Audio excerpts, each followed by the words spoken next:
इस संसार में युद्ध कोई नई बात नहीं है। हजारों वर्ष पहले भी कुरुक्षेत्र जैसा युद्ध सही और गलत के बीच की असहमति का निश्चय करने के लिए होता ही रहता था। प्राचीन काल से लेकर आधुनिक समय तक इस धरती पर एक दिन भी ऐसा नहीं बीता जहां पर कोई युद्ध न हुआ हो।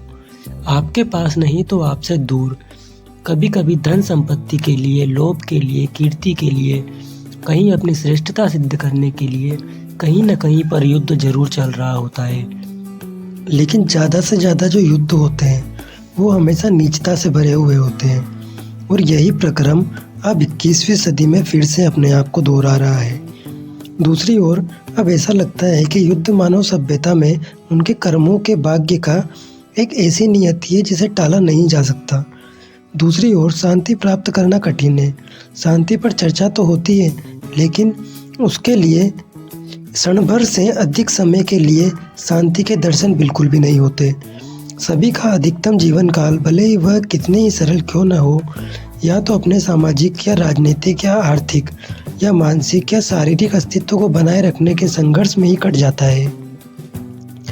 लगभग सभी के लिए किसी भी बड़े संकट काल की अल्पकालिक अभाव ही शांति कहलाता है। परंतु शांति तो प्रज्ञा की एक अवस्था है, न कि इस भौतिक जगत के बाहरी मामलों से संबंधित कोई दशा।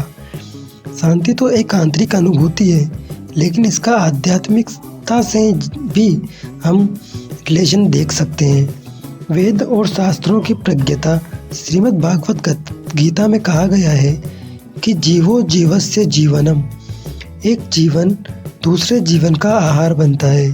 अत्यंत आणविक जीव राशियों से लेकर सबसे विकसित जीव राशियों तक एक जीव का पोषण किसी अन्य जीव के विनाश से ही होता है।